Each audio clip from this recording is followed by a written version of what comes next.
ফাগুন হয় immediately. In fact sign করা মোস্ট প্রবলি আমার ছবি হিসাবে দ্বিতীয় ছিল হয়তো ফাগুন হয়, তখন থেকে কথা শুরু হয়েছিল। অ্যান্ড অ্যাজ ইউ সি, যদি আপনি দহনকে আমার সেকেন্ড ফিল্ম দেখেন, তাহলে third cinema is way to different. ফাগুন হয় করার সময় আমি জানতাম যে আমাদের ভাষা আন্দোলন নিয়ে পূর্ণাঙ্গ কোনো সিনেমা বাংলাদেশে হয়নি। হুম। আমার কাছে এটা টিমের নেতৃত্ব দিচ্ছিলেন তৌকির আহমেদ ভাই। উনি একজন পরীক্ষিত পরিচালক এবং একজন অভিনেতা হিসেবেও তাকে আমি অনেক সম্মান করি।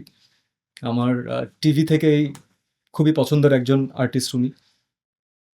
আমার মনে হয়েছে যে এই ছবিটার সাথে যদি আমি জাস্টিস করতে পারি, আমার ক্যারেক্টারের সাথে, নাসির ছিল চরিত্রের নাম, ঢাকা ইউনিভার্সিটির স্টুডেন্ট ছিলেন,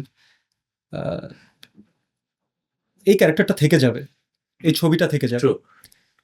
তো আমার জন্য এটা অনেক বড় চ্যালেঞ্জ ছিল যে আমার ক্যারিয়ারের থার্ড সিনেমাতে আমি আমাদের ফিল্মের লেগাসির একটা ছোট্ট একটা ক্ষুদ্র অংশ হওয়ার সুযোগ পাচ্ছি। ওই মোটিভেশন থেকে করা ছিল। এবং আমি পুরোপুরিভাবে, যেহেতু আমি ইমিডিয়েটলি দুটো back to back commercial cinema করে এসেছিলাম, আমার অনেক বডি ল্যাঙ্গুয়েজ, অনেক ডেলিভারি হয়তো তৌকির ভাইয়ের ওই সময় মনে হচ্ছিল না যে এটা তার ছবির সাথে যায়।